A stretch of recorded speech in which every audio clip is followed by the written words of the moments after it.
Good afternoon, everyone, and welcome to this presentation of OTF Connects titled Using Math Moments to Multiply Math Skills. This is the second episode of a series of 10. The title of this episode is Make Math Moments Through Additive Thinking. And we have Kyle Pearce and John Orr with us today for this presentation. And they will indeed present the next 8 session as well, the next 8 math session as well. So we're going to have them with us until end of February.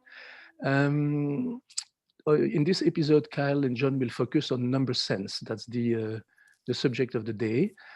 Before starting the presentation, OTF would like us to share with you a short message regarding native territories. We acknowledge that we are gathered in the territories of various indigenous people, and we further recognize their stewardship of these lands in which we live, learn, work, and play.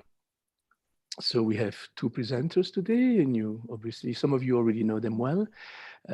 I personally have known Kyle and John for a while, mostly Kyle. I've worked with them for a number of years, and I'm delighted that I'm going to be collaborating with them again for the next 10 sessions. Next 8 sessions, but it's a group of 10 sessions. Today is the second one. Kyle is a math consultant with the Greater Essex County District School Board. He's an Apple Distinguished Educator and Google Certified Innovator. He's also the creator of a fantastic blog named tapintoteensminds.com. And he also delivers workshops across North America.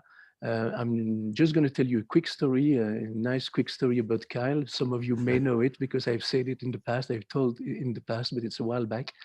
One of my colleagues was meeting with the Dean of Education at MIT in the United States. No, not with the Dean of Education. It was actually a professor in the Faculty of Education, but it doesn't matter. So she was at MIT, and at some point she was talking about some OTF programs, and she said, one of our math teachers is doing fantastic work. His name is Kyle. And before she could add anything, the professor interrupted and said, do you mean Kyle Pearce? And as it happens, he had been following some of Kyle's work and maybe also some of Kyle's workshop in the US, I'm not sure. But anyway, he knew about Kyle. And I always love to tell that story because it shows that Kyle and John's reputation have far exceeded the borders of our lovely province. So if you want to learn more about Kyle's work, just go and visit his blog, tapintoteensminds.com. And the second presenter is John Orr. I have worked with him, but not as much as with Kyle, but I've worked with him in the past. And John is a high school math teacher at John McGregor Secondary School in the Lambton, Kent District School Board. And like Kyle, is also an Apple Distinguished Educator.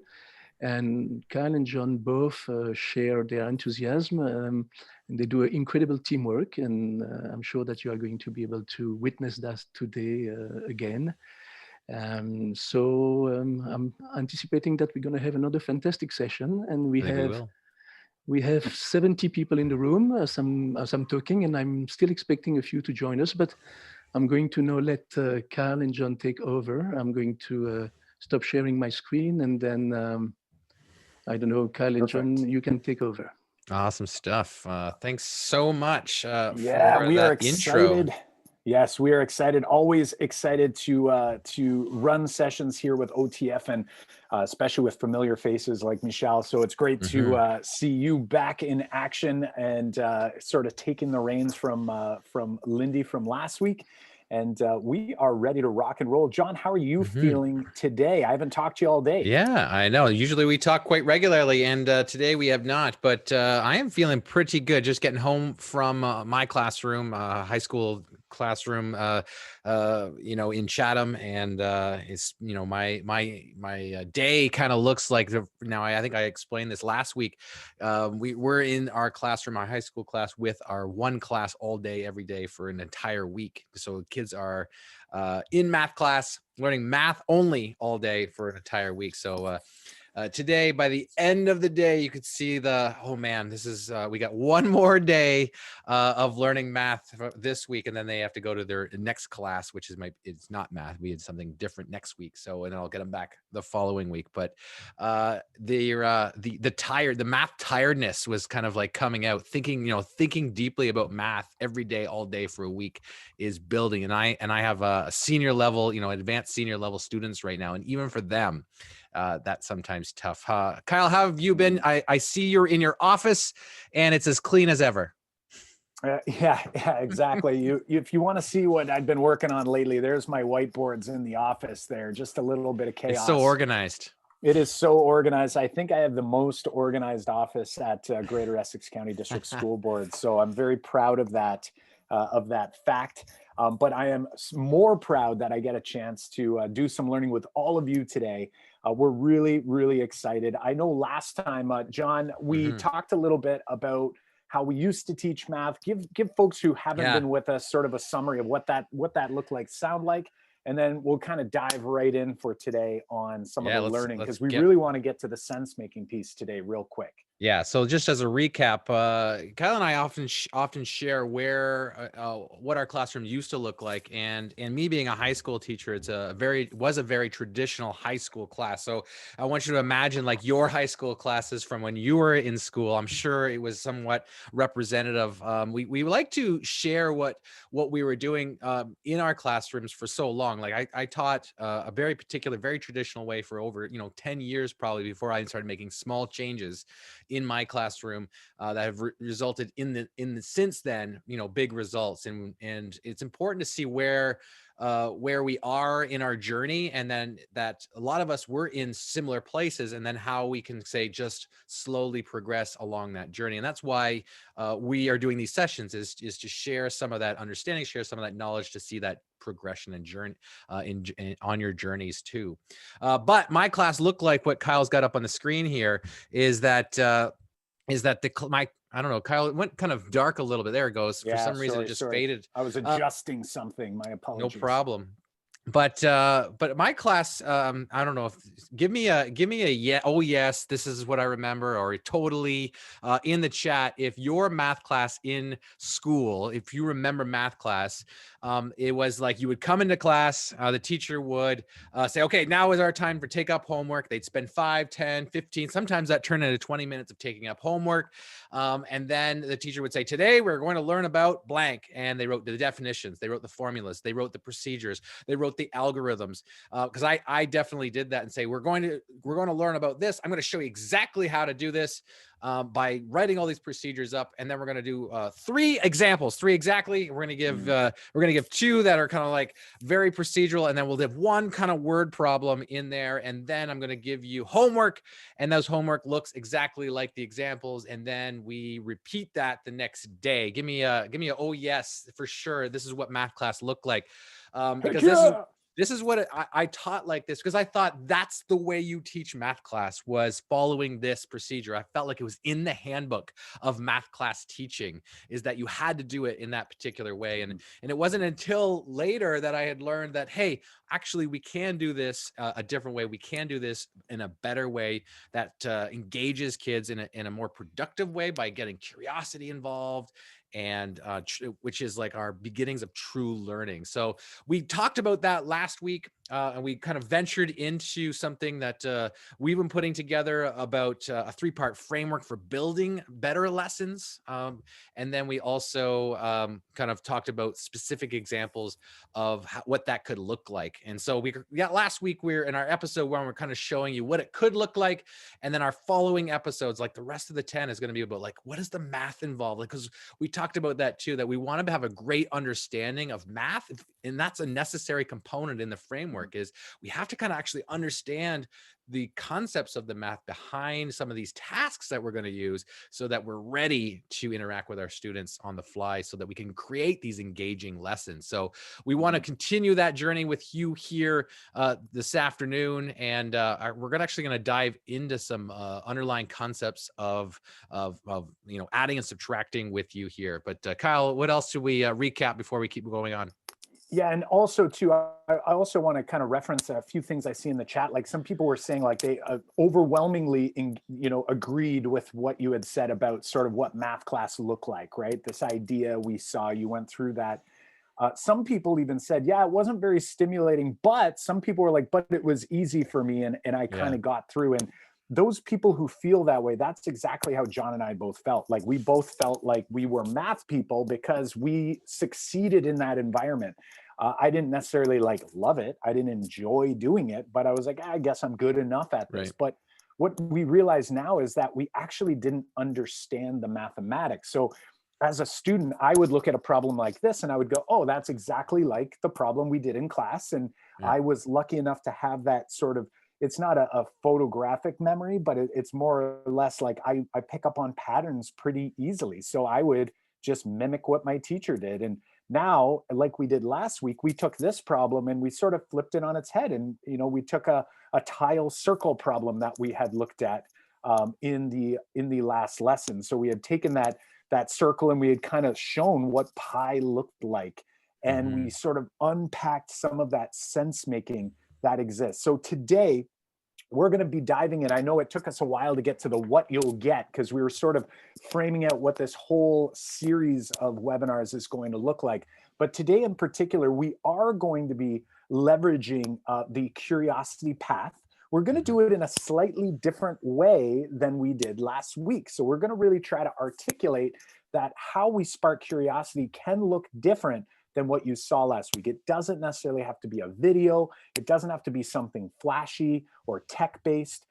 So we're going to do that today. What else are we going to be doing today? I know you've already mentioned it here, John, but what else are we going to be unpacking? So specifically, we're going to look at investigated additive thinking conceptually in order so that we could push, content knowledge simply just beyond knowing steps, rules, and procedures. So we've got a task ready for you to go, and some specific examples for you to try. We're going to unpack some of the thinking we do around adding and subtracting, and kind of like say like what are great strategies to do this? Because as I said, we need to know that so that we're prepared to interact with our students. And I think that's why you guys are here with us today. Yeah, and for those who are here, like, don't get me wrong, I know adding and subtracting doesn't, today we're going to really focus on actually more of subtracting, but something very important and why we're spending this time is because we have to understand early on how the math develops and the models that we can use, because as we get into some more deep concepts, some more complex concepts, it's going to all be connected back to this work that we're doing today. So we want to make sure that we're on track with that. Actually, today, a great example of where we ran into this hurdle was we were dividing fractions. I was working with some teachers, some colleagues. We were on a kind of like a Zoom call on Microsoft Teams, and we were going through this, but we didn't have enough flexibility with the model, with the number line. Right. So it really inhibited us from engaging in that conversation. We had to back all the way up and do some work there. So we're going to do some of that work here today.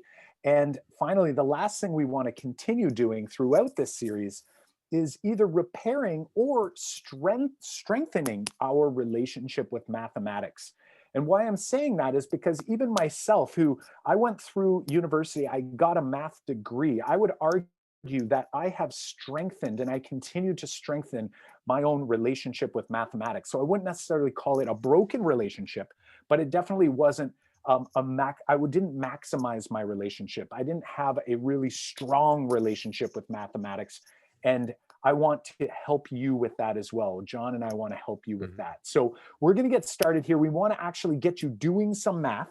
We're all going to be very vulnerable with each other. All right. And trust me, I am not concerned that you're not going to be able to get the answer to this problem. But what I'm really curious about is I want you to think of your go-to strategy, maybe the strategy that like you remember learning in school on how you would solve this problem. Like, what is the efficient method for solving this problem?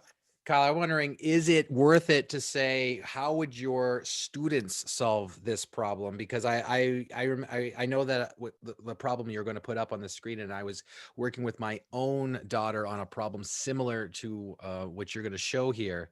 And, you know, they would resort to a particular strategy that might not be the most efficient. Whereas and I'll be honest here with you folks, is that me being a high school teacher, I rarely dive down into the fundamental ideas of elementary mathematics, and I'm trying to do that more because I've seen that there's so much depth into understanding some of these concepts that we take for granted up in high school. We're like, okay, kids should be able to add and subtract and multiply and divide. We all say that, but still our high school teachers still need a deep understanding of the connections among those topics, so that we can continue with algebra concepts or other concepts that are deeply rooted in the proportional reasoning ideas that we're saying are being done in elementary school. It's so important that we know that. So when I'm saying, like, my daughter resorted to a strategy that I think wasn't very resilient, it wasn't until I was an adult later, and it wasn't because I'm a math teacher, it was because of just repeatedly trying to do certain calculations or quick number sense in my head. And I'd learned strategies, I think, on my own, not from school, to help me adjust on those strategies in a faster way than saying breaking out a pencil and a paper. So I'm wondering, Kyle, would it be safe to say that we want them to solve it any way they want, or what they think a student in their class might do? Yeah, I'm going to say, I'm going to leave it open. I'm definitely going to leave it open, but I am going to get you to kind of think about how we teach, and in general, how we teach. And I'm going to go back to this traditional model that we talked about. Like, let's pretend we're learning mathematics this way. How do you think solving this particular problem would go down? And we'll have you sort of mimic that a little bit. Now, obviously, you're more than welcome to do more than one solution. You can do another and be creative, absolutely, because we're obviously going to be advocating for that. But I want you to think about this, and then I want you to also upload a photo of your thinking. So how we're going to do this is using a tool, and this tool is called Knowledge Hook. I'm going to be pulling that up, and I'm actually going to show you how to do that on my screen so that you can kind of see how this tool works. It's a pretty slick tool, and it is free, which is great. That's always a helpful thing for us as educators.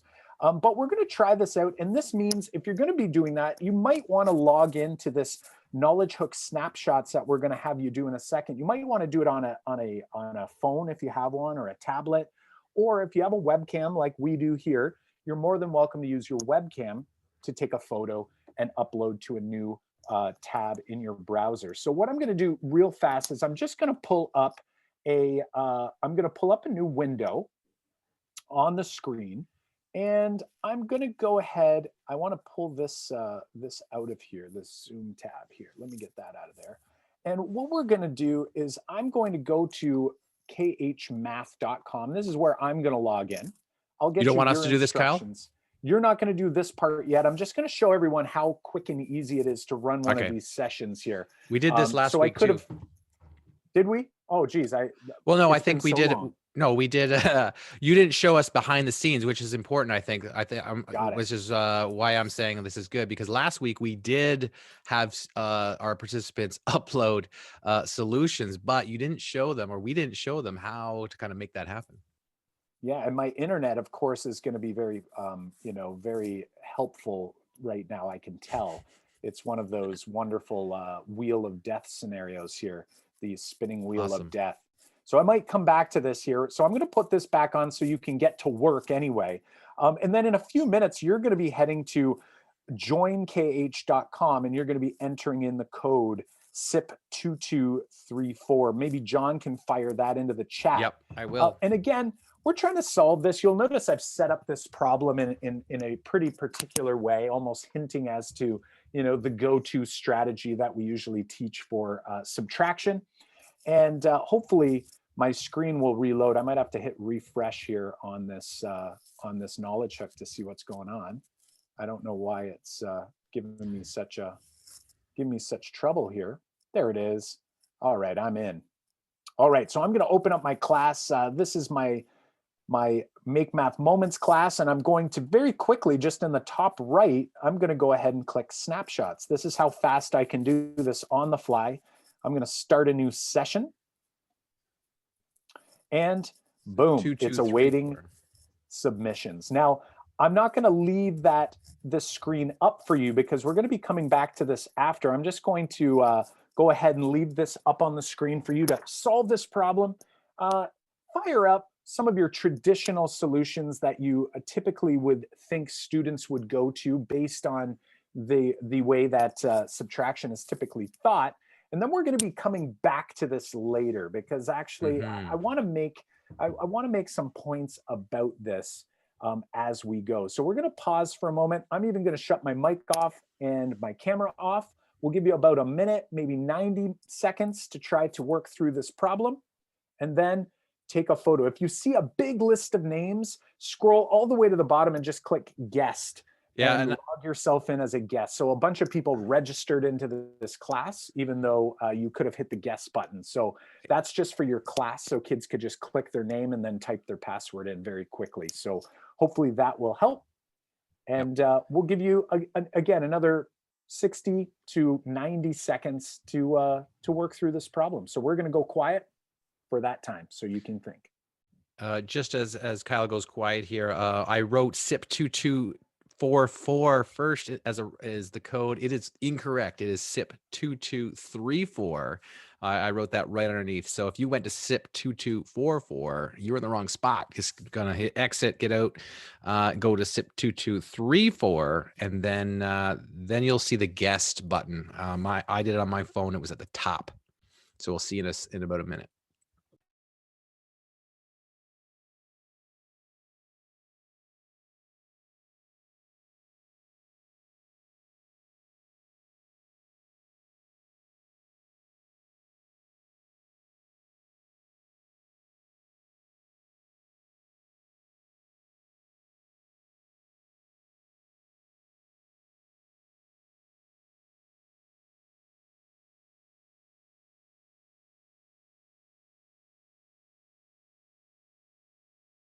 And I see some strategies are coming in. So it is working. It is working. We are going to come back to those strategies.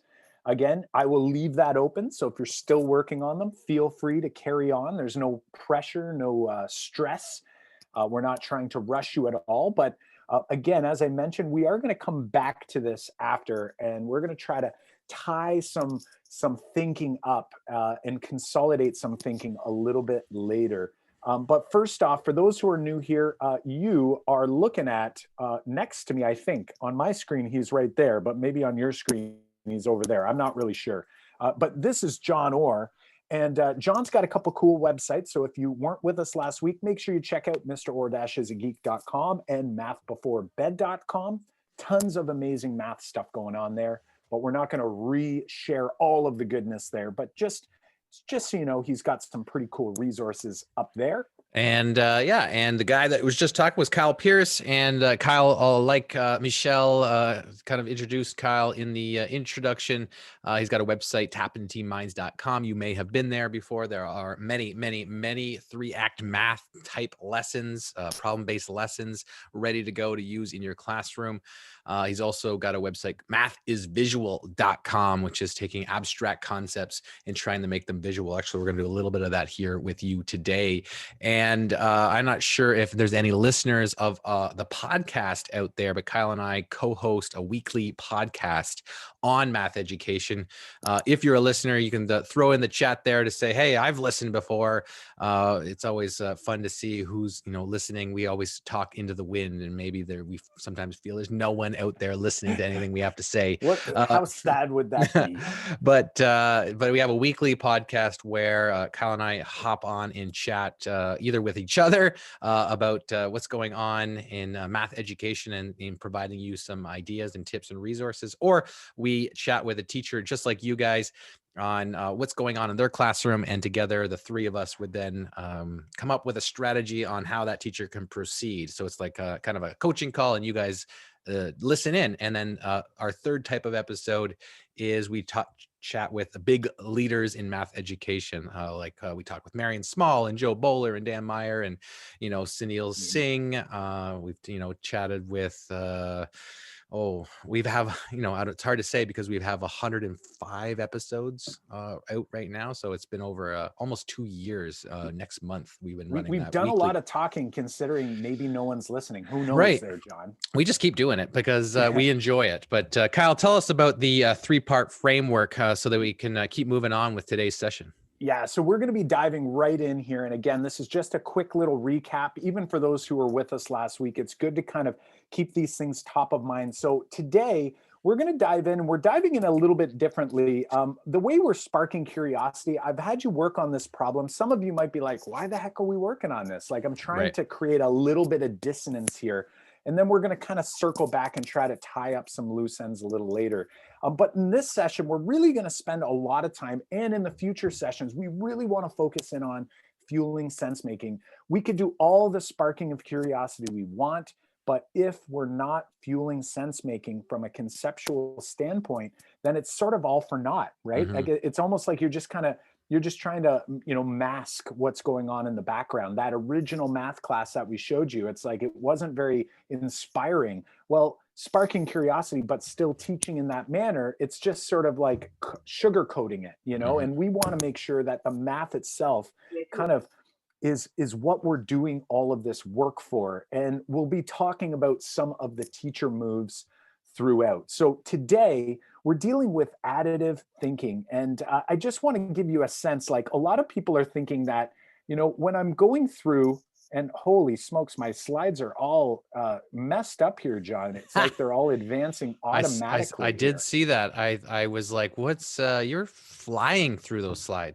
I'm a really excited guy. I don't know if everyone knows that about me, but I think we're good now. Let me try that again. That's a quick fix on your end. Yeah, I was like, hey, let's keep moving along. It's going to be great. I couldn't catch up. So really, when we're talking about this, a lot of times people are talking about like, well, how do I build number sense and fluency? And when I think about additive thinking, as we're going to head towards next week into multiplicative thinking, there's some things that we have to sort of build, like the backbone of mathematics that we have to be building with our students. And one of these things is the math models we use. And if we go back to that classroom that John had mentioned, one of the, I would say, like the model we all typically used and sort of relied on was symbols, right? Was like algebra, symbols, formulas, like those were the models we used. And while helpful, they're not super helpful when we're trying to learn new mathematics. So we're really going to focus on models. And today we're going to emerge one of these models. We're also going to talk about some strategies. We're going to be talking about how context fits in. So you'll see how that happens a little later. And we're going to do all of this through this routine we call math talks. And in particular, we're going to dive into one that is actually the person who sort of taught me this is Kathy Fosno. And she's come up with this idea called mini lessons. And for this, you're going to be participating. So I want to make sure, John, are people alive in the chat? Because what I want to hear in the chat, like, are you willing to like engage in this mini lesson with me, which is going to be essentially a math talk. And we're going to frame it around additive thinking. And in particular, we're going to be looking at some subtraction. And I'm hoping that we'll be able to merge a model and some strategies to highlight some important things that are going on underneath the hood when we subtract. You got it. John, what are they saying in the chat? Help me out here. As soon as you asked if they were alive, they're all like, yep. And then I think it was like Jessica was like, I'm alive. And so, we are ready to go here, Kyle. And I am eager to also dive into this with you and them because I'm a big fan of Kathy Fosno, and I'm trying to apply those same techniques in high school class, which is super exciting to see that we're going to do this in elementary classes for say adding, but no matter what grade level you teach or are studying to teach, we've got a lot of folks here from pre-service, and you can apply these techniques, especially the mini lesson idea, to so many different classes, so many different Fantastic. topics. John, can you confirm for me that you can see my screen that I'm writing on? I'm seeing it, yes. Beautiful. Awesome. So we are good to go. I'm super excited. I want to make sure that I'm able to see. And John, you're going to be kind of like facilitating this.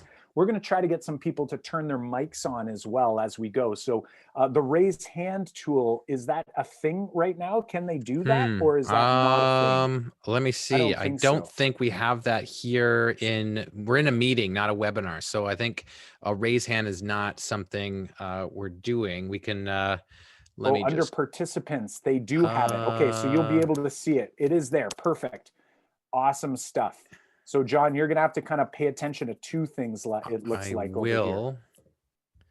All right, I see, a few people have their hands up. Okay. I do see it. So we'll have you put your hands down just for a moment here while we get going. I'm just moving a few things around now that this participant screen came up. It was in my way. All right, perfect. So we're ready to go. Here's what I want you to do. I want you to think first independently. I'll give you some think time. And then when you think you have an answer, I'd like you to raise your hand to be like your little thumb, like a math talk routine. If you've never done a math talk, we're gonna have you like hold your thumb up in front of your chest. We usually try to, like in the classroom, try to avoid kids doing like this or like this, because it's sort of distracting for others. And it kind of like creates a little bit of an anxious environment, right? I'm trying to think, and I know everyone around me's got their hands up and I'm nowhere near an answer. We want to keep it kind of discreet. And if you have more than one strategy, normally you could like even like raise 2 fingers or 3, and we encourage you to kind of think of a few. So we're going to get started here. And John, on the screen, what I'm going to do is I'm going to actually write the following. I want you all to think about 82 subtract 6. And when you come up with an answer, we're going to have you raise your little hand. And then also, I want you to think about how could you describe your strategy to me? Like, how did you get there? And if your answer is, I just know, we'll ask you, like, can you like try to convince us further than that? It's not a bad thing if you just know, but we want you to think a little bit about that. Now, we'll give you some time before John selects someone. The hands are coming in, but I just wanted to touch on your what you talked about with raising hands. And I was doing some research on hand raising, and I was from Dylan Williams' book on assessment. And there's a lot of research on having students raise hands versus not raise hands. And in my class, I'm trying not to have students raise hands, because as soon as hands go up, it all of a sudden starts, if you're selecting the hand raising, then what starts to happen is it's like you get this they call it the Matthew effect. You know what the Matthew effect is, Cal. I think most people do. You maybe just not know the name of it. It's like basically the rich get richer, right? And it was very famously outlined in Malcolm Gladwell's book Outliers, that people who get more feedback on a regular basis are going to reap those rewards, and the kids who are not putting their hands up because maybe they've got they're introverted or less introverted than some of the ones that are very vocal and braver than others, it creates this dynamic in your class that is not beneficial for all. And therefore I like your little strategy with like, hey, we're not raising our hand, we're saying we're ready. And that's a great strategy. Or having students be active and it's an everyone participate strategy and writing on whiteboards or other strategies than just saying, hey, let me raise my hand, and then you call on somebody, because that was something that I learned in school in my pre-service. It was like, that's the way you did it. And then the only thing that we would learn about raising hands was try to like spread it around, right? It's like, make sure you don't just call on the same person every time, but you call on the same 5 people because you're trying to move your lesson along. But anyways, I did want to chat about that. I think it's an important concept to chat about, and something that I'm hearing it in the chat there, John. Like, some people are talking about that inclusivity, right? It's so important. For those who are wondering, I'm using an iPad. I'm mirroring my iPad, and I'm using GoodNotes 4 is the app that I'm using. There's so many others that you can use. I just like that. I'm just writing with my finger, by the way. I don't have a stylus or anything pretty. And here's what I'm going to have you do, John. I'm seeing lots of hands. I got some hands. Fantastic. Here's what I want you to do. If you are not willing to turn your mic on and share, you can put your hand down. So what I'm looking for right now is, if your hand is up, John might select you to turn your mic on and describe your answer. And also, what your thinking is. Like how do you know what you know? What might your strategy be? All right, so John, I'm still seeing lots of hands. So the you've got hands, your we'll give them choice. another 10 seconds here, or 5, not even that, 5 seconds here. I saw a hand go down, so I actually didn't want to call on that person, but I'll just kind of like randomly, here we go. Like, how about Annabelle? Annabelle, can you turn your mic on for us and describe, you know, your strategy here? I just visualize Ooh. 12, take away 6, because I know that 6 Ooh. is greater than 2, so I know that I have to regroup.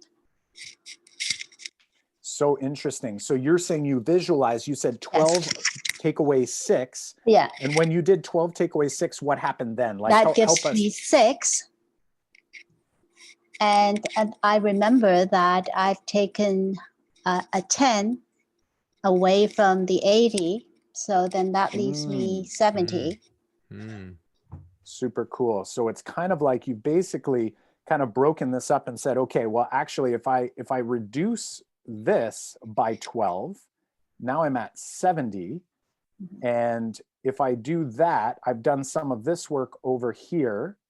And then what did you get as a final result?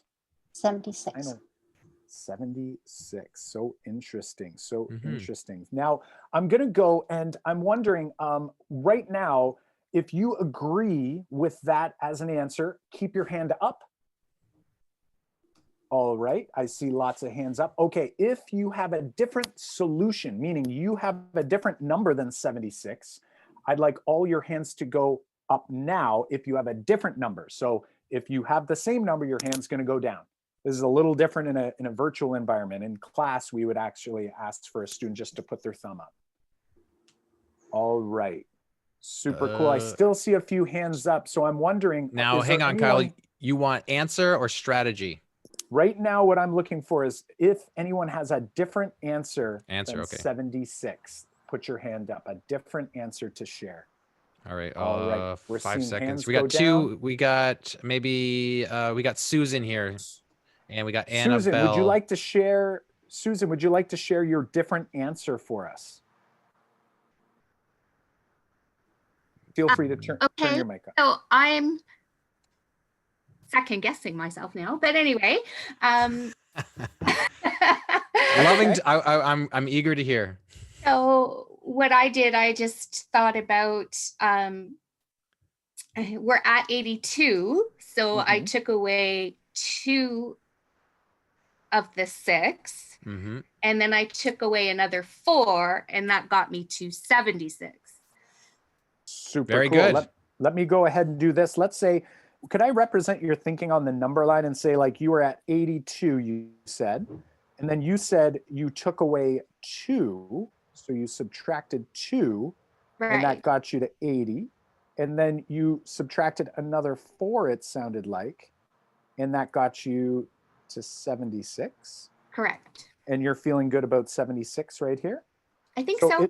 It looks like you're good to go. It looks like you actually agree with 76. So I like that. I love it. So now I want to just mention, so this is one of the teacher move things here. In the classroom, you'll notice sometimes I'll even put, when someone shares, I'll put the answer away. I won't put it here because I don't want to confirm that it's 76. I want to make sure that everyone in the class has an opportunity to kind of voice their opinion. And what we're looking for is like, are you with us, or are you seeing it a different way? And if you are, we want to hear about it. And then through that, we're going to have the class sort of like compare, like, well, obviously only one could be correct. So which one do we believe is true and why? And then look for someone else to explain their angle. So it looks like we're in agreement here. We have 2 different strategies here that we've used. I like this one that was shared initially. Is pretty cool. How you sort of went, you know what? 82 minus 6 is too hard. Let's not do that. Let's do 12 minus 6 and like adjust from there. It's like a compensation method.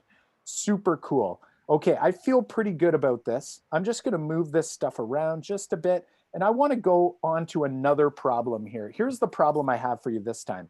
I have 64. We're going to put all our hands down, by the way, minus 59.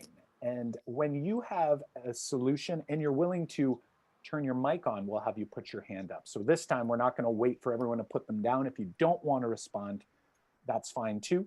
But if you do, we'll wait for that hand, and then we'll have you turn your mic on and share with us your thinking. You'll notice I'm looking down right now. In the classroom, I tend to look away. I don't make eye contact with the kids when they're thinking. I sometimes will look at the board and I'll actually kind of do the math myself, and I'll do that work. It's like a Peter Lilledall move when we chatted with him about his, like, I'm going to ask you guys to do this math problem, and they're all just kind of staring there. And this is definitely what happens when you switch your classroom to include math talks or ask students to solve problems first, is that they're not, maybe if that's new to them, they were not used to that procedure, not used to that, like trying things out and being risky with their thinking if it's the first time, and they'll actually wait till you like rescue them, right? They'll wait till you like, okay, well, I'll do it since no one's talking.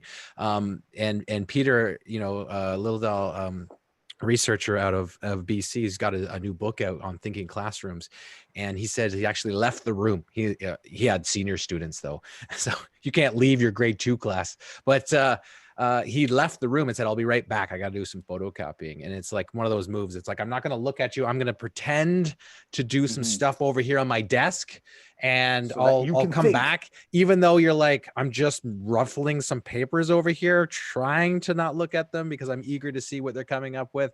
I've done that in my class a ton of times where it's just like, I'm going to look away, and it's a good move, Cal. Good pro move. I love it. All right, John, who's going to be sharing a answer and a strategy this time? We're gonna try to get them to explain their thinking. I see. We got Mary Ann, who's right above me, I think, on the chat. So she's got her hand up. And Mary Ann, turn your mic on there and share your strategy with us, please. Honestly, it's always a bit of the mental math thing, but rather than counting backwards, I immediately went forward. So I went from 59 to 64, and 5 was the quickest answer.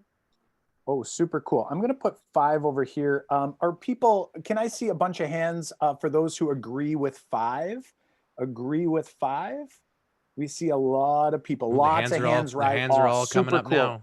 Okay, perfect. 5. I'm not even going to ask you again.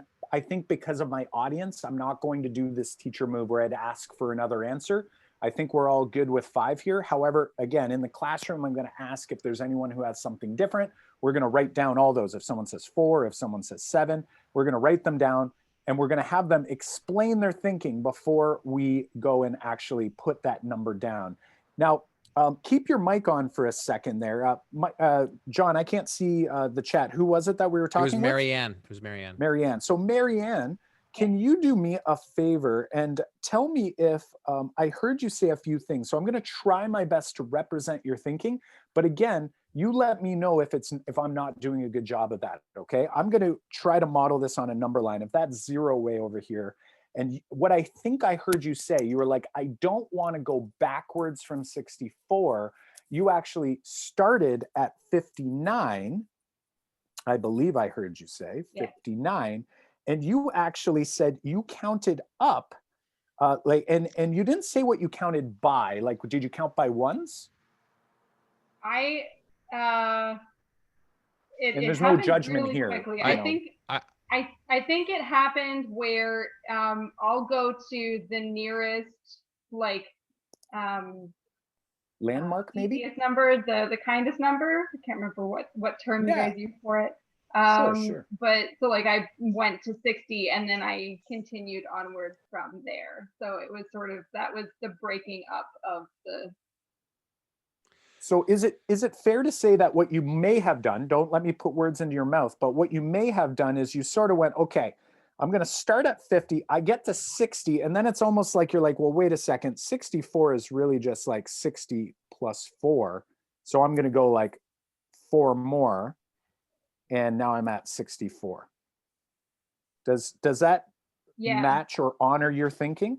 That sounds about right. Like you counted up to I've never 60. had to think about math this way before, because growing up, it did not look like this. Right. I know it didn't. It looked like this, I'm going to guess, right? And you were Yeah, like, it was super notice weird. the numbers that we picked here. We're like, oh, darn, this is going to suck. This is really going to suck. I got to, I don't want to do any of that. Yeah. But then when you actually think about it, you're like, well, wait a second, this isn't actually that hard. And what you've leveraged, Marianne, you leveraged this idea that you're like, I know that 59 and 60 are actually really close together. So this isn't actually that hard. Why am I going to put myself through that pain? Exactly. Super cool. I want to give another, maybe one or two here. We're going to do this quickly because I don't want to waste too much time, but I do want to drive home a point here before we move along. So the next one I've got for you is 56 minus 8. Okay, so all hands are down until you come up with your next answer. But again, if you're going to put your hand up, we're also believing that you're willing to turn that mic on. You're a brave soul. There's only what, John, like 100 people in the room. It's no big 89, thing. yeah. It's only 80, it's not that big. But let's see if you have any thoughts on that. All right, yeah.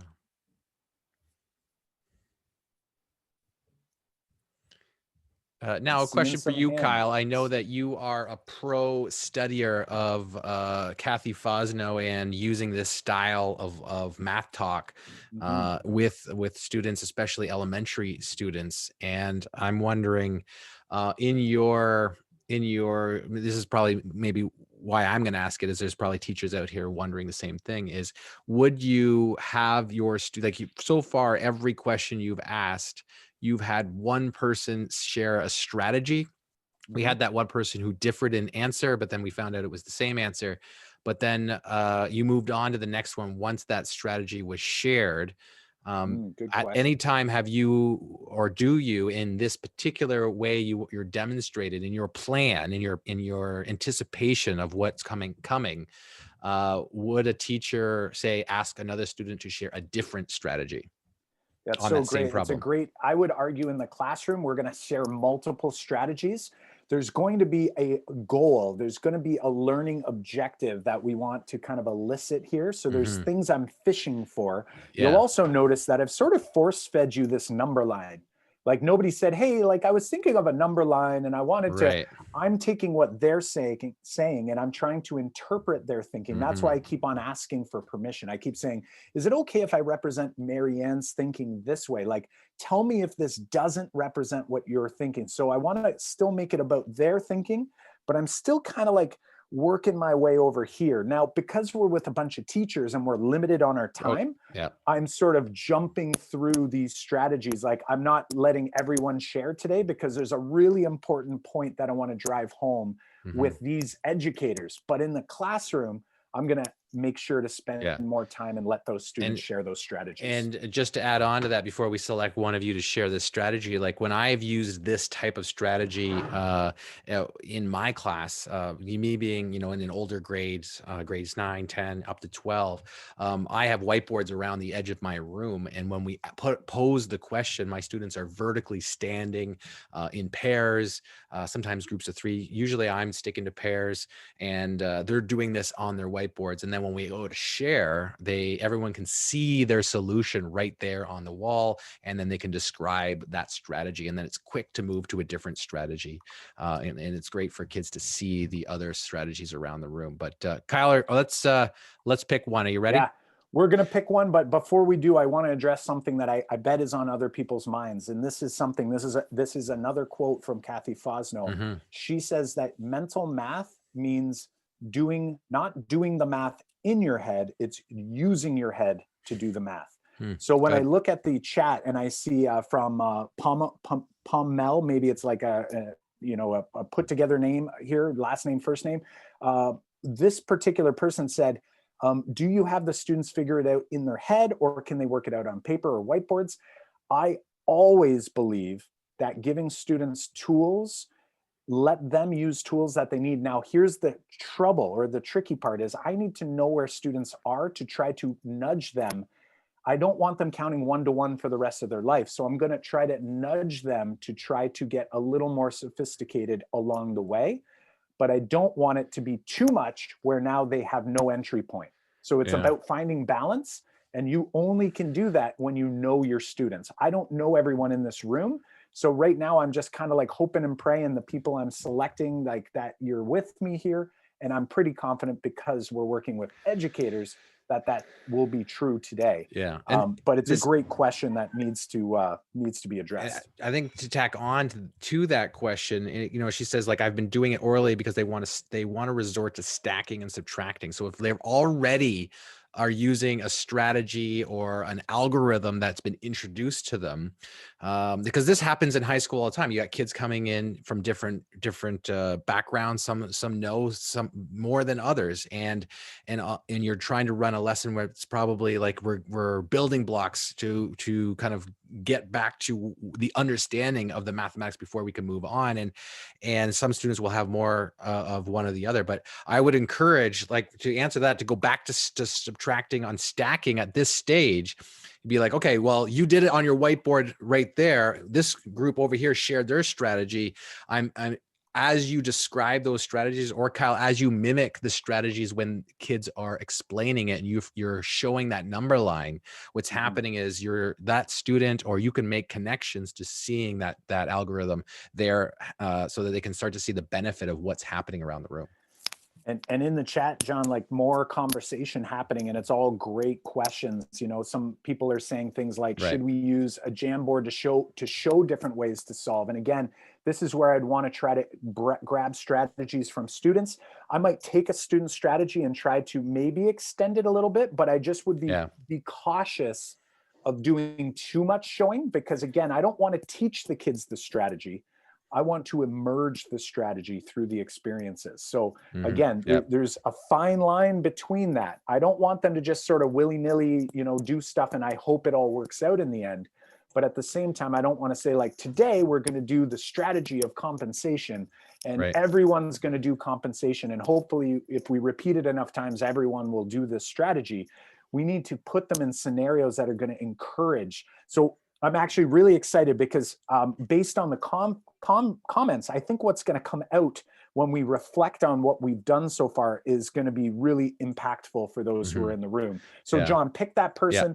We're going to take a strategy, maybe a second strategy. It really depends. But in the classroom, I'm going to take multiple strategies. I'm not going to just shut it down after one. I got Sarah Dumal.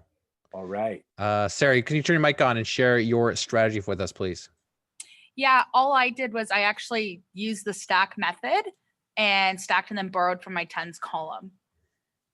Perfect. So she's stacked. So my guess is you looked at it and then you went, okay, wait a second. What I'm thinking, when you stacked it, explain to me what you did to like solve this problem. And I'll try to represent it, and then maybe we'll look at it on the number line. Go ahead. Yeah, for sure. So I looked and saw obviously 6 and 8 doesn't make a happy number. We go into our integers. So I borrowed from our neighbor. So I took 10 from the 5, making it a 4. Got it. Okay. So you went like this and made this, and then you kind of like put this 10 over here, or maybe showed a 10 or something. Right. I'm yeah. wondering, I made him 16. Can I try to match or mimic your thinking and just do it slightly different? Can I go like this and say like, if I it's kind of like you decomposed 56 into actually 40 plus 16. Is that fair to say? Yeah. Is that's what you did? Yeah. And then you still need to, like, we still need to take away 8 over here. Yeah. Does everyone see that? Everyone raise some hands if you see that kind of like, you know, this idea here is sort of coming to life over there. This idea of decomposing number is so important. And it's actually something that we oftentimes rush to this land where decomposing is happening, but kids don't understand why. So I would encourage you, if you are teaching subtraction and working with it, try to think of subtraction through decomposition, because kids are like, oh yeah, 56 is 40 plus 16. And now it's like, you can almost do what we did up here. Like, notice how over here it was like 70 plus 12 minus 6. It's like the same strategy. Remember this from up here?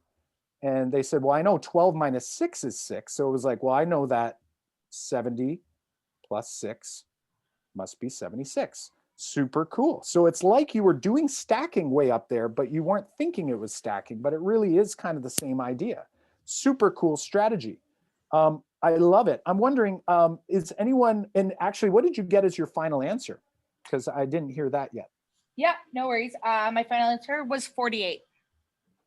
So 48, I'm going to put 48 here, and I'm going to put 48 here. And like some students might choose to go, well, okay, it's 40 plus 8 because like they might do this first. So whatever they choose. So that's 48. Now I'm wondering, is there anyone out there who thought of it a different way? I'm going to have everyone's hands go down and have people who thought of it a different way than stacking or decomposing like we did. Leave your hand up, and John's going to pick you to share that thinking. Thank you so much for sharing your thinking, by the way.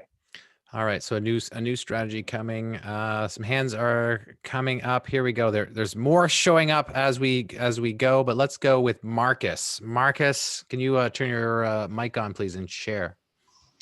Yeah, I'd like to. I always like looking at 5s and 10s because I'm working with kindergartens right now. So I basically just saw the 8 and said, what can I do to make it into a 10? So I knew I need to add 2 to the 8. If I add 2 to the 8, I have to do the same thing to 56.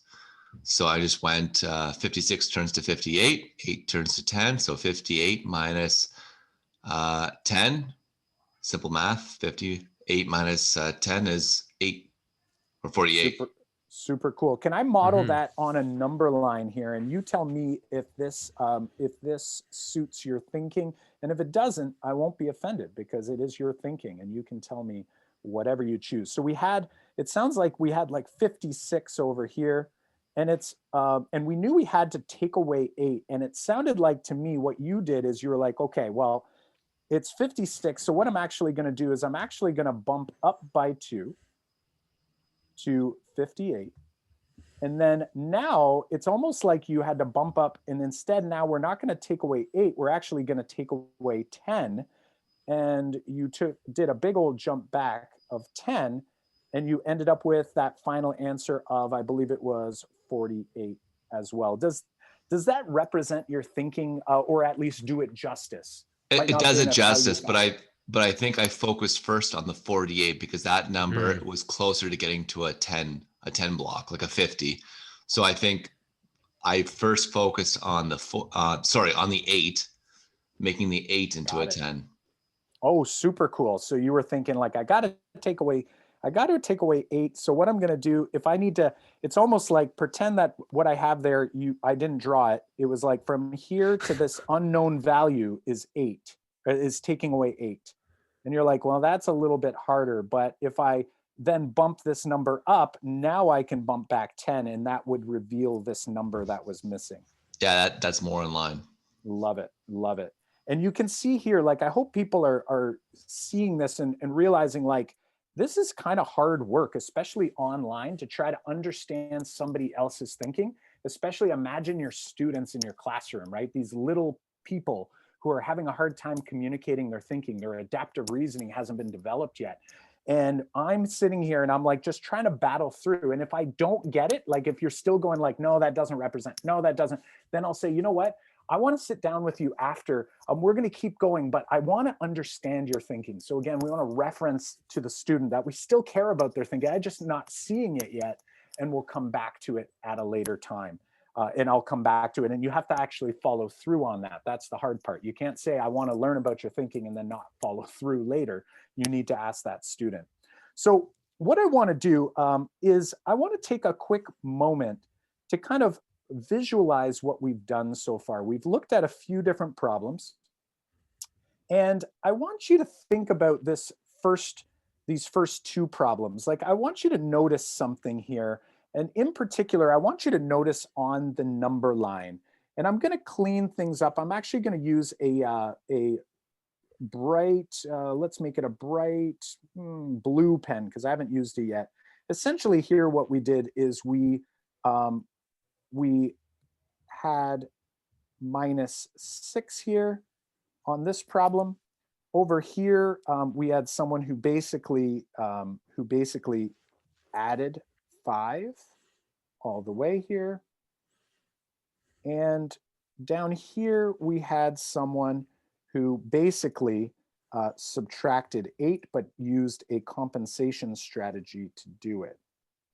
I want you to look at each problem, and in particular, I'm just going to look at these two. What do you notice and wonder about these two problems, and in particular, where the values from the problem show up on the number line? And I'm going to clean things up a little bit. I'm going to get rid of any distractions. Not that the thinking isn't good, but just to clean up the thinking a little bit here. And throw those notices and wonders in the chat. Yeah, we'll have you throw them in, and then we'll have someone raise their hand to help us. All the hands went immediately down. Here? Yeah, all the hands are like, nope, no. Thanks.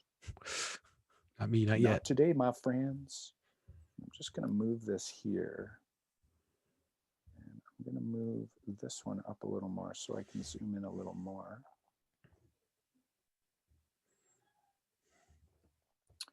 Noticing here. John, anything coming up in the chat? I see one hand we got up. a couple. It might be a brave soul. What's happening here? Yeah, there's one hand up, but we'll come to that in a sec. There was more hands coming up as we go, but you know, we've got people who are saying the point of reference is to the nearest tens, you know, or I feel that, which is Marcus is, you know, saying, I think we're all feeling right now is that I feel that early years math is so important. And I think you are completely right there, Marcus. And I think it's not just that. Me being a high school teacher, it's so important because the lessons we're learning here will carry forward. I'm still using number lines in my high school class when we go to use proportions and algebra at the same time as solving equations. So it's so important to kind of build those building blocks. Michelle says, I noticed. Okay, go ahead. Yeah, I'm loving everything that's coming out, like the visual, I really like the noticing that you can actually move in the positive or negative direction on the number line, yet it's subtraction, right? Like in your mind, you think subtraction. I don't know about you, but when I always thought of subtraction, I always thought of it as like takeaway. But I want you to look at something real fast. On this problem, I want you to look at the answer or the difference that has been revealed. And I want you to identify where does it appear in our visual, in the graph. And then I want you to look at the second scenario here, our difference. And I want you to figure out like, where does it appear in that instance? And then I'm wondering if anyone is willing to articulate this in words. Like, what are you seeing? What are you noticing here? We got still one hand up. Yeah, is Michelle, 2 hands up. Oh, there we go. Maybe Michelle has had her hand up. Michelle, we're going to offer it up to you in the case that you did want to share. But if you just left your hand up, we totally get that too. So Michelle, she turned it down. No, I'll talk. I just put it down. Rock and roll. I don't keep it up. All right. I was like, oh, I thought she ran away. It's like always like, oh, I wasn't paying attention. I got to put my hand down. Yeah. So I'm just noticing that in the number line, we're focusing on the numbers that are closest together. We're not going all the way down to 6, like in the 82 subtract 6. So we're traveling the small distance to 76, and in the other one, we're subtracting. We're subtracting a lot, but we're focusing that 5 is. Yeah, we're subtracting a lot. So the answer is 5, but we're focusing on that jump. We're actually focusing on the jump here. And I know that just made it hard to read. So my apologies there. Maybe I'd picked a bad pen, but yeah, you're absolutely right. That is exactly what I'm hoping to highlight. And if students don't do it, this is where I'm going to tell them, right? Like, we're not just going to like, let this go. This is crazy. The fact that we were doing this, we were flexible with numbers, but we did not realize that in reality, when the numbers are really far apart, we tend to actually just like count backwards. We tend to kind of go from like 82, I'm just going to take 6 away. Yet when the numbers are really close together, what we tend to do is we actually look for the difference by comparing the two numbers. We look at these two numbers on the number line. Here they are. And like, if you were to actually look at them, yeah, like if I look at this number and this number, it's like I go, well, let's plot them on the number line first, and then let's count how far apart they are. But yet in this scenario, we've done more of like a takeaway scenario. We've actually thought of like 82 subtract 6 as takeaway, when over here we've sort of thought of this as a scenario where we're like how much more is 64 than 59, even though there's no context here. So imagine in these poor little children's brains, how difficult that would be if we're not allowing them to experience this on a visual model like the number line, like we've done here. And this particular mini lesson, this particular number string is from Kathy Fosno. And like I said, I've got a reference here to make sure that we do justice with where this number string came from. It's in the bottom of the screen here. But she goes back and forth. And the whole purpose of this is to kind of get kids to think about this. And then maybe the next day I might do another set. It might not come out the first day with kids, right? I might do it the next day at the beginning of my lesson. And it's like getting them to see that, like, wow, like depending on the quantities that we have, if I'm actually thinking with my brain, instead of using an algorithm to just sort of take me to the promised land, a lot of different thinking will happen. And this is where we start talking about efficiency and we talk about sophistication in math. Because I don't know about you, when I go back to some of the stuff that we would have gotten out of this original problem that we would revisit here, when I go and look, I see a lot of creative strategies, which suggests to me we probably have a lot of elementary teachers or even primary teachers. But if our go-to for students, and if what we're teaching them or leading them towards is typically the algorithm. So for example, the way I stacked it, a lot of people tend to do stacking methods like an actual algorithm. You'll see a few of them in here, but I still see a lot of creative thinking. Like here's one right here. Check this out. Like, look at all the borrowing that has to take place here if this is what we're advocating students do.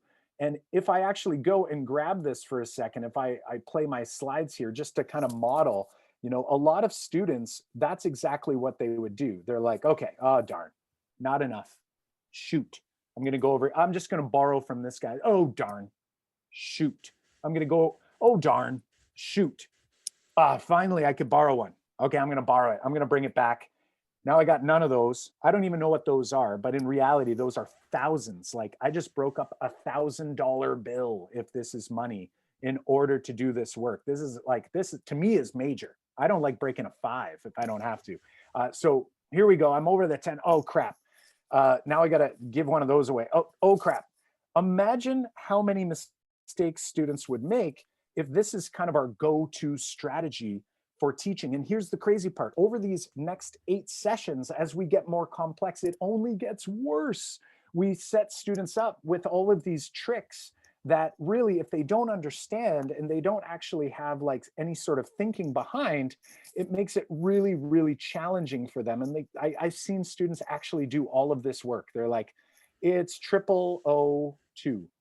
And I'm like, no, it's 0007. No, it's 0002.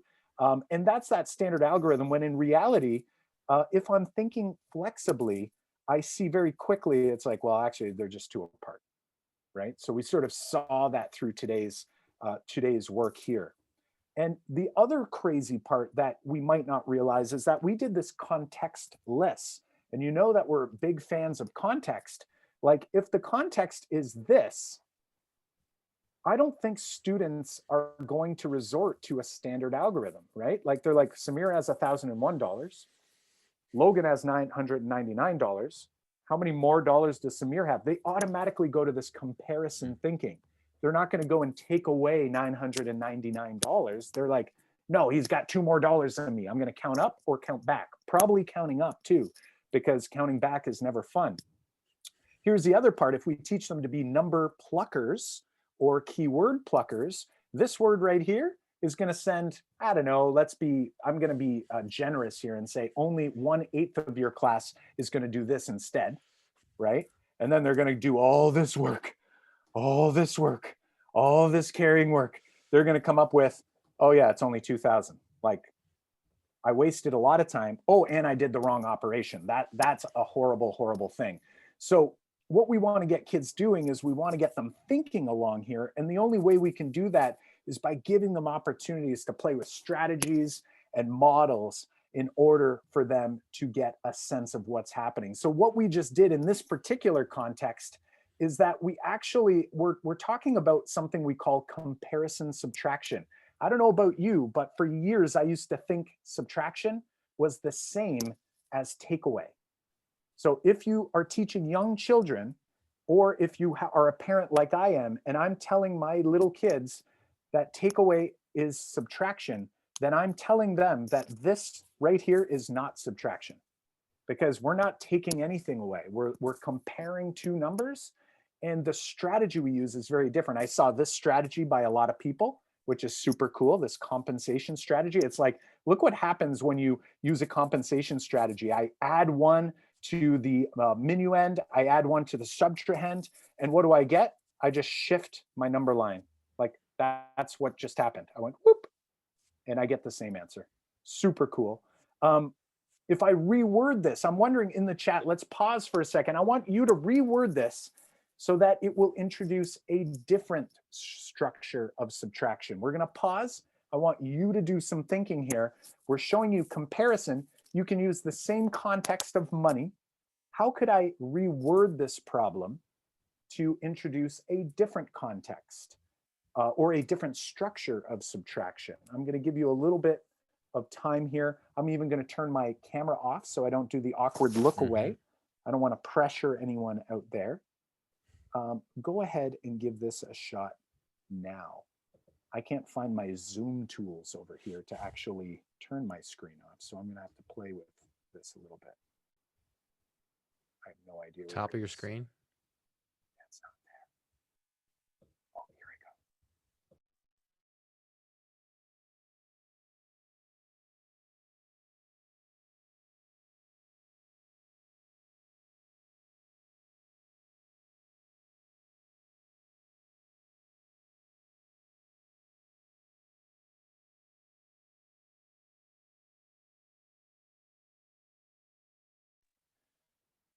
All right, we're seeing them rolling in, which is fantastic. It doesn't mean you are too late to put your 2 cents into there. Get them in there. Fantastic. I'm seeing a few. Michelle says Samir has $1,001. Logan took, I think they call that stealing, took $999. How much does Samir have left? That, my friends, is another structure. That is that takeaway structure, or what we might call removal subtraction. Did you know that there's not only 2 structures for subtraction? Like, you may have just realized that there's more than one, and now you're like, what? You're telling me there's more than 2? There's actually 2 more.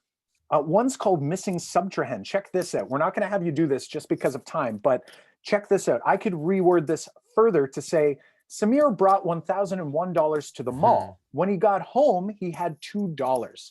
How much money did he spend?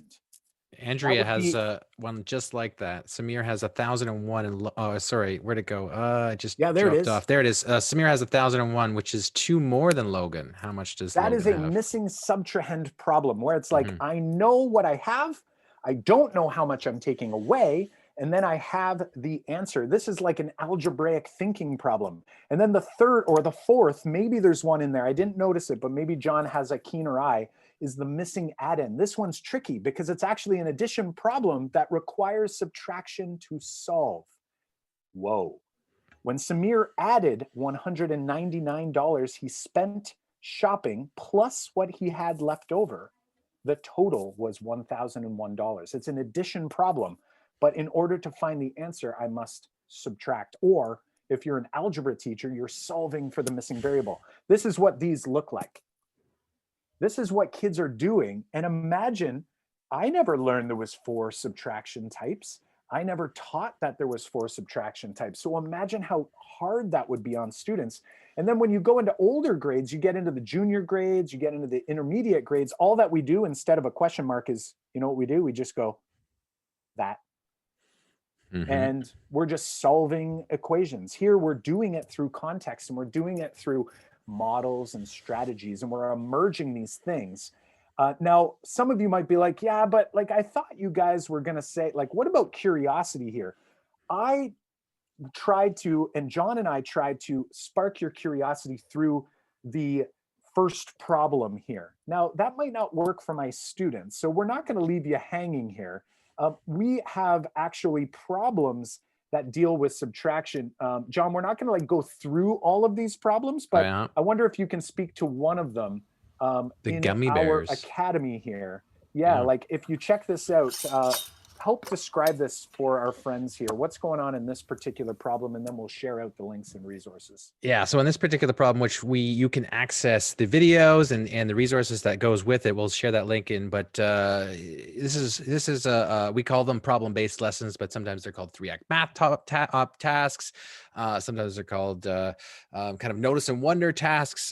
But in this particular task, you know, we tend to ask students to get ready to notice and wonder before we show them anything. And then we ask them to write down all their noticings and all their wonderings of what they're going to see. So right now you just saw something very quick, something very easy to kind of notice. And some students like, what's going on right here, is because this isn't math class, but we encourage kids to share as many things they notice and wonder, no matter what it happens to be, which is going to create dialogue in your class. It's going to create this very low floor. Everybody can access that. Everybody can say there's a jar with gummy bear or gummy worms in it, or they can say, hey, there's some that are this color and some that are this color.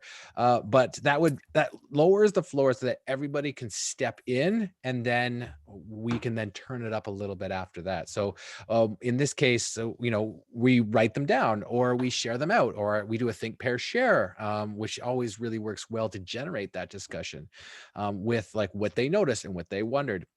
I just did one of these not with my senior level students today. They're good for all grade levels.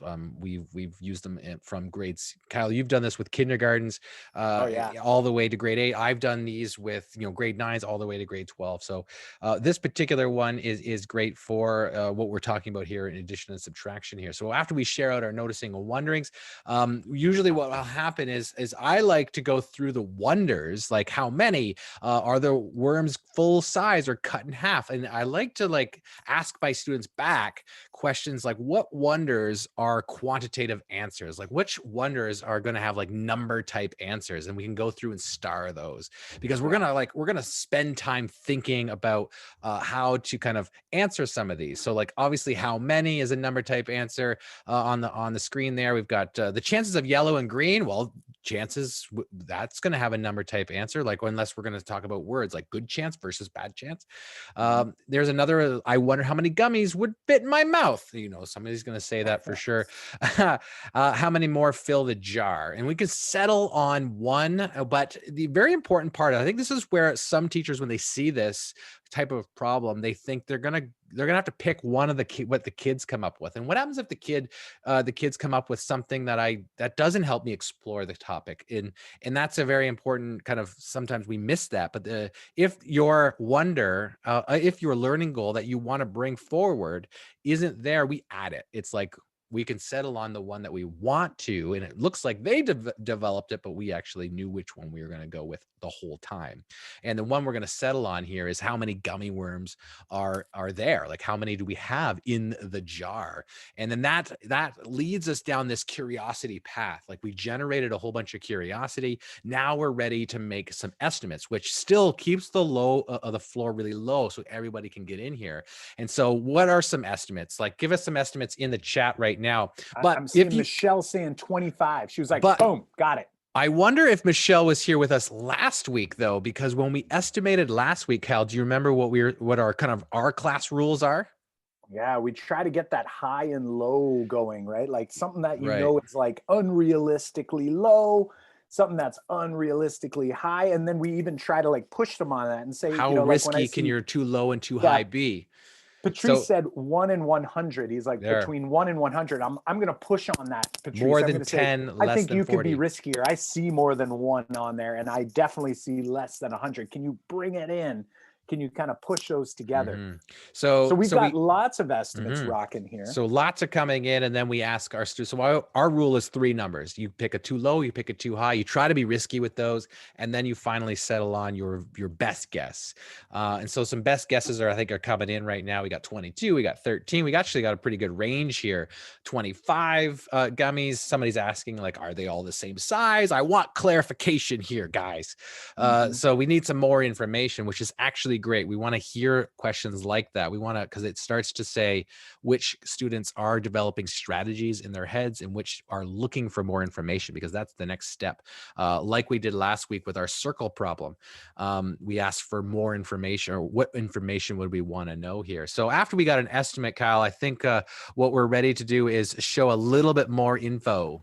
Yeah, and in this particular problem too, just to kind of frame it for you again, like that, you know, it is a small quantity.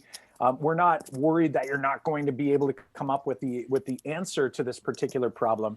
But what we tried to do with this problem was we actually give them a reveal right away. Like we're actually going to reveal how many are in there. And you might be like, well, that's not a very, you know, like, how useful is this problem?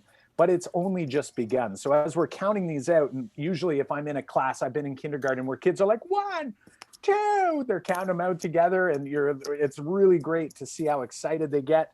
And then we ask them, and you'll notice I've grouped them intentionally into 5s here so that they can use their unitizing. And then the real fun begins. So they come up with 25, we celebrate it, but then the fun has just begun, because I throw the 25 back in the jar, and then I get hungry and I remove some from the jar, and I lay out how many I've removed onto the counter. And the question for our students is now, how many remain in the jar? So they can clearly see how many are out there on the counter. And now they're left to grapple with how many are left. And I'm wondering for you, what I want for you here, I know you'll be able to figure out this answer. But what I want you to share in the chat is, based on this context, what type of subtraction are we giving you here? There are 8 out on the counter. You knew there were 25 in the jar. What type of subtraction are we dealing with? And I'm going to go ahead and bring those subtraction structures back up. Which are we dealing with? And we'll see if we've got a few. We'll see if I've got any thoughts on that. I got some thoughts. Yeah, look at that. There's some coming in here already. Actually, there's a couple different types of answers coming in here, Kyle, which is going to be an interesting conversation here. Super cool. So we've got a few in there. And oftentimes too, we don't have a ton of time today, so I can't really have you defend your answers here. But when I think about this particular problem, I'm looking at it going, okay, I had 25. I removed 8 and I ate them, let's say. That to me right away, although you have to also keep in mind with any of these structures, I can force fit the digits and find the answer, and we'll come out with the right strategy. Like, I can strip this problem down and do any subtraction structure I want and come up with the same number. But I'm talking about the context. When I'm looking at the context here, this to me is a takeaway or a removal problem, because I'm taking my 25, I'm removing the 8, I'm eating them, throwing them away, doing something with them, and what is left is the difference that I have. So the intent here was to give you this opportunity to kind of grapple with subtraction, maybe in a different way. Like, if you picture it this way, this is kind of using like a part whole type model, where I have like a start, I have a change, and I have a result. And that result is my difference here. And you can see that at the end of the day, I can still kind of consider this like a comparison, but this is a separating or a removal subtraction problem.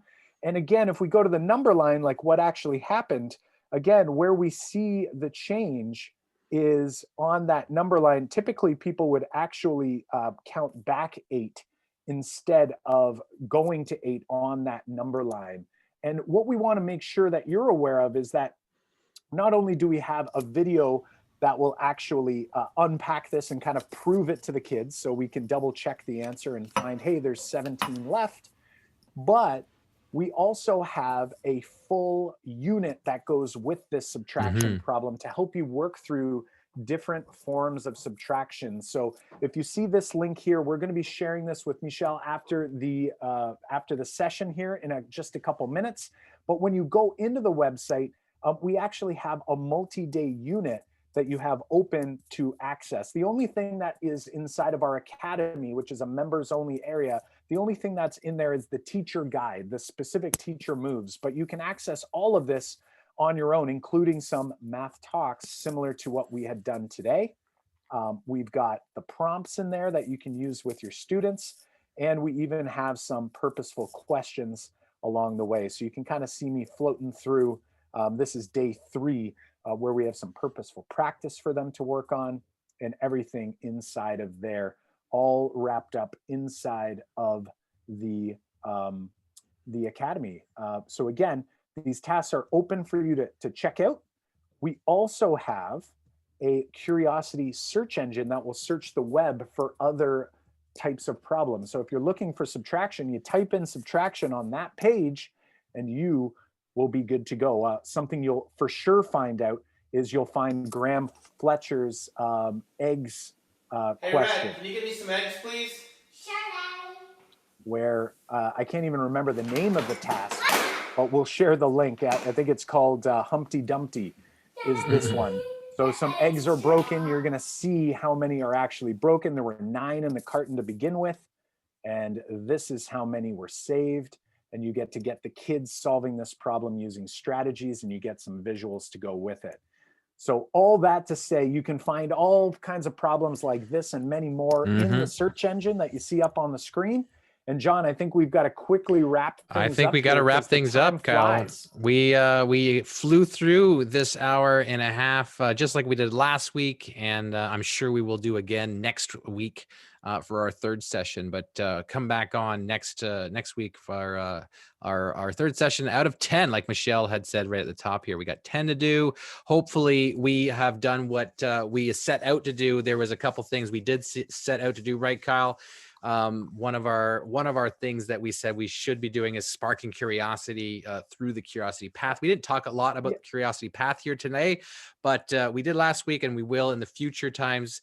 We did explore. I want to hear in the chat, how about our second one about additive thinking? In the chat, do you feel like you have a better understanding of this additive thinking? I know it's called additive thinking, but like the hard part of additive thinking is like the subtraction piece. So that's what we really honed in on today. If you thought, John, in the chat, people are saying, yes. What else did we try to do today? Yeah, we tried to this idea of repairing or strengthening our relationship with mathematics, and I think that's why a lot of us are in this 10-part session, is that we want to build up some of our skills and change that disposition we had towards mathematics to a productive one, and so that's what we're hoping to do in these sessions.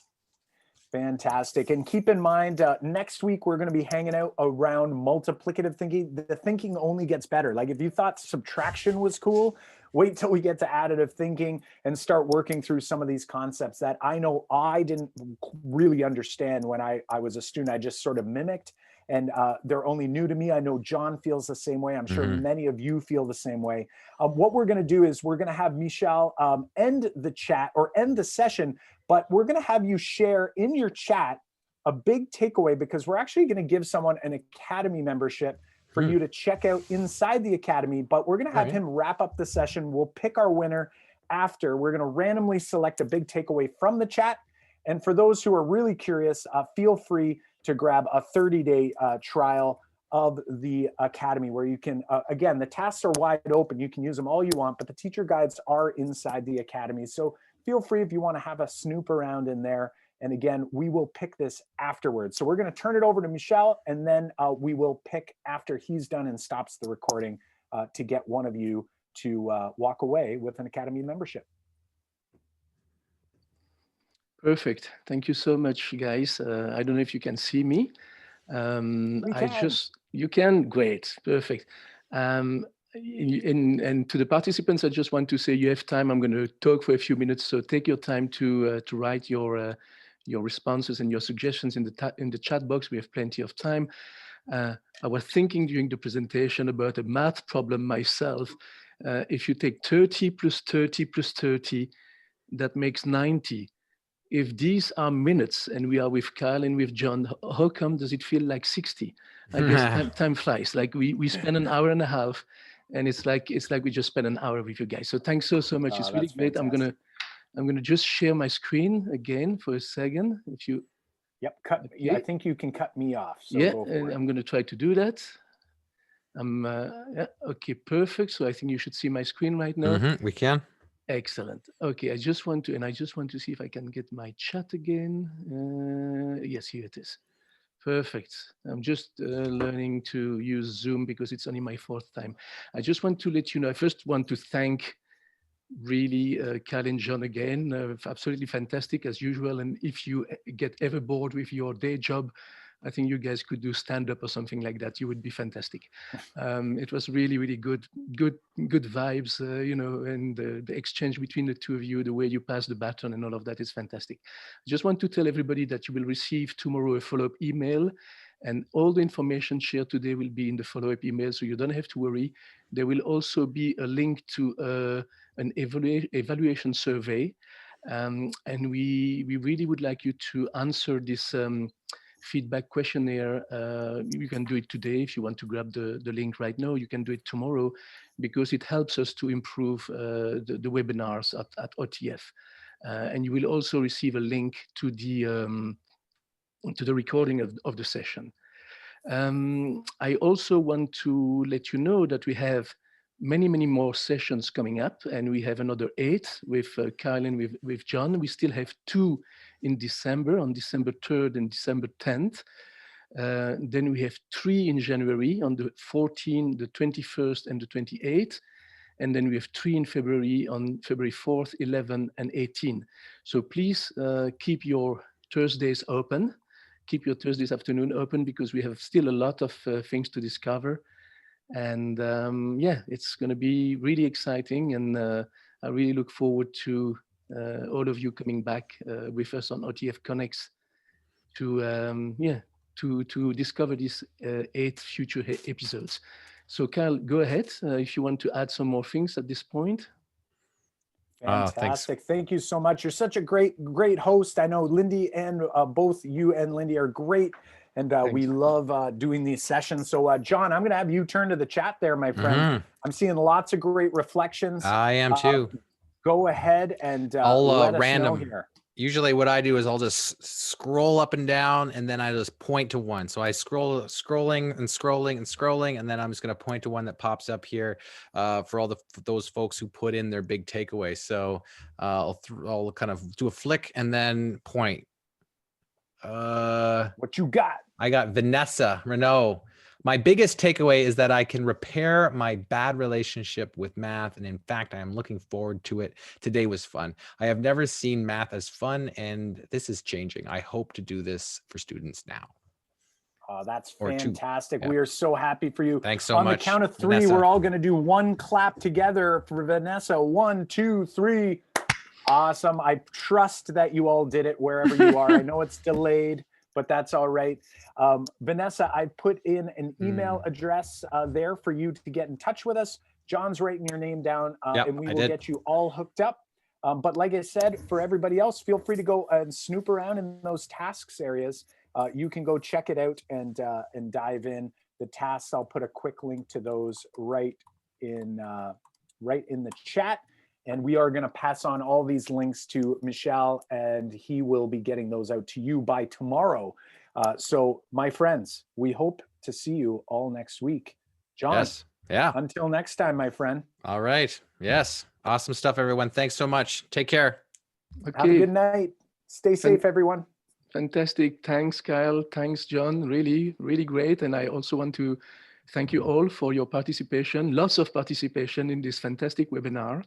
And as Kyle just said, I hope that we will see you all next Thursday and then many more Thursdays until the end of February. Okay. Fantastic. So, good luck on your practicum, Marianne, and everyone else. Awesome stuff. See you next time. Take Okay, care. I'm going to stop the recording. Thanks, everybody, and see you next time. Bye-bye, and good evening.